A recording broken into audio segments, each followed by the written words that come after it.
Hey guys, it's Stack here and welcome back to a brand new FIFA 20 video. In today's video I'm going to be showing you the best formation to use in Ultimate Team right now. Now I've not played a couple of weekend leagues and it's because I've been away, and I got back and the 4-1-2-1-2, which you can see on screen right now, is just not working for me. I'm leaking goals through the middle, I can't start, and I also can't create goals for the first time ever. 2 forwards, 2 strikers, and I can't use them, I can't get through with them. So in this, I am going to be changing formation in-game, and I'll show you all the setup, all the custom instructions, all the player instructions, so that you can try it out. Maybe you might tweak it a little bit to fit your play, but this is working so well for me. So as you can see, in-game, I just switched to the 4-2-3-1. I leave it balanced and balanced. 4-star, 4-star for the depth and width, or 4 out of 10 should I say, and then 5 width, 5 players in box, 2 corners, 2 free kicks. If I do want to be a bit more attacking, I will put the width and the players in box up. I don't touch the corners and free kicks, and then if I do want to play a bit more defensive, then I will change the balance to possession. That is it. All the other instructions stay exactly the same. Oh, I also do drop to 2 width and 2 depth. I don't know why I've put it on 1 here, but it's meant to be 2 and 2. You don't want 1 depth because they just sit way too deep, and you sort of end up with a gap outside your box for them to shoot. And also, if you're also playing defense, you can put on the long ball. It does make a lot of your team sit back other than your strikers, so it is a choice between possession and long ball. But yeah, keep that width on 2, that way they're not going to be pushing through the middle of the pitch. It's going to clog your box up. So now, as you can see here, left back, right back, stay back while attacking. 2 CDMs, cover the centre, stay back while attacking. Your 3 attackers, the 3 cams, are all stay forward. And your striker is also, it's up to you. You can either have getting behind or target man. I've got Ronaldo, I have got him on staying behind, but it does work on target man as well. And then you're going to notice that your Ram, Cam and striker are going to be the goal scorers for me, and then the left attacking mid, the Cam and the striker, are the ones getting all the assists. So Ronaldo and Drogba in this position. Drogba is the Cam, but he does score more goals from that position. The striker scores a lot as well, and then the right attacking mid, because I do attack up the right hand side more than anything. Now, before you try, if you do jump into these tactics and you try them just that way for you and they don't feel the same, obviously don't just jump into FUT Champions and try them, because it's still a struggle to score goals sometimes against certain opponents. You can see here, this is FUT Champions, the next game's FUT Champions as well. I'm just sort of giving you highlights of the team.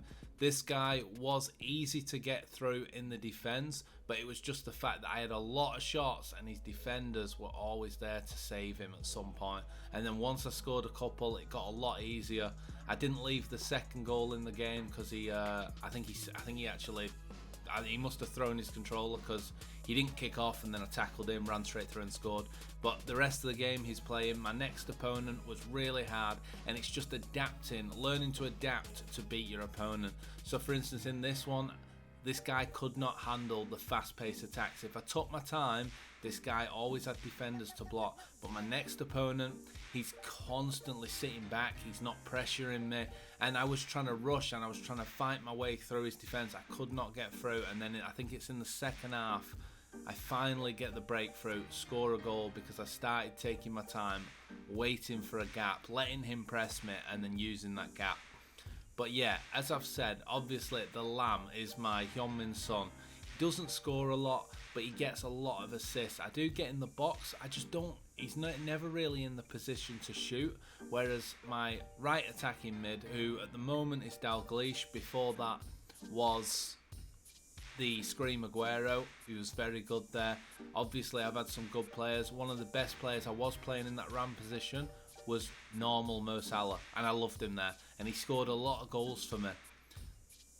But if you have two players in your team that are out and out strikers like me, I've got Ronaldo and I've got Drogba, play the guy you want to be scoring more goals, the guy you want to be getting more chances on their feet, in the cam position. Now I know a lot of people are saying, oh, Ronaldo finishes absolutely everything with his feet. He does, but he feels a lot harder to get through players on this game, and he's a lot better with his head than Drogba. I know his stats might not say the same. I'm not actually sure what the actual stats say, but for me, Ronaldo scores headers, Drogba doesn't. And so that's the only reason I've got Cristiano Ronaldo forward. Plus that 5-star skills, because of, I don't know, Drogba would be able to do it because of his strength, to just get the ball and hold it up and wait for your free attackers. But I mean, the one thing you've got to learn to play when using this formation now is learn to use the space. So as you can see on all my counter attacks, I'm either clustered together or my players are really spread out, and I've done that on purpose, using the force 1-2 passes, forcing players to make runs, forcing them to come to you with the R1 or RB button. All this is going to help you in getting space, getting past defenders, forcing your players to make runs, giving you them spaces to pass into, and hopefully take the lead and score some goals. Now don't get me wrong, Ronaldo is probably one of my top goal scorers.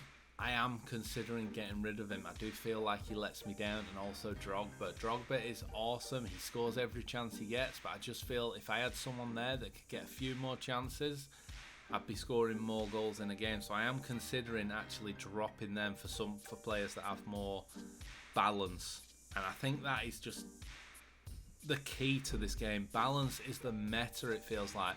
My Dalglish, my Heung-min Son are good players, but then you get players like Sterling and Messi and you cannot tackle them at all. So I am considering actually picking up a prime JJ if his price comes down a bit. I've loved him on every other game. I can't see why he'd be bad on this game with that dribbling that he's got.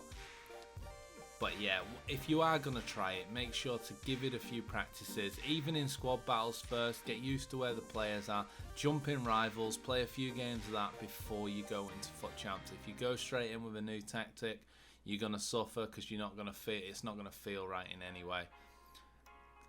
Now, if I'm winning 2 or 3-0, I will just stick the ball, I will stick my play to possession, or long ball if I still feel that I can score against my opponent. If he's not the best defender, trust me, put it on long ball. And also if he's the type of player that sits back, put it on long ball. Because when he's on the ball and he gets in your half, his defenders will push up a slight bit. But if you've got it on long ball, your striker will sit on his last man. Hopefully you're going to be able to play the huge through ball or clear the ball. And it's actually from clearances that most of mine come from. I'll tackle him, I'll automatically clear it by accident, and it goes all the way through over his defence, and all of a sudden Ronaldo or Dalglish is dribbling through on goal. If your opponent is good, just stick it on possession and try and hold out for the win. Like, I would never say pass it around the back, because I absolutely hate people who do that. But I still try and push forward, try and get a few more shots. So stick it on position and work your way up slowly, try and get them goals. And then if you're struggling for a goal, I'd still recommend stay in the 4-2-3-1, but make all three of your four, like the cams and striker, as aggressive as you can. Constantly make them through runs with the L1 button. Play as many 1-2 passes as you can. Get through that team. If you can't get through the middle, play it out wide and then cut back in, and you'll always have someone in there. The one thing you kind of don't want to do on this game is crossing, as still it is absolutely garbage. The crossing just does not work at all. Try and get yourself to just inside the centre of the box, in the middle of the pitch. Get inside that box and put that finesse to the far post. Still seems to be the best way to score at the moment. And there's also the driven finesse, which I don't know, I don't really see a lot of people using them anymore. For a stage they were unstoppable, but even still I use them all the time and I'm loving them. If you can get a shot where you're in that position to finesse past the keeper, do 2-3 bars of power on a finesse shot, hit the L1 as you're already taking it. The driven finesse in the bottom corner is so fast, no keeper's saving it. But that's going to be it for this video, guys. I really hope you enjoyed it. Please give it a thumbs up if you did, and also make sure to subscribe if you're new. I will be posting more FIFA 20 videos soon. But for now, I'm out.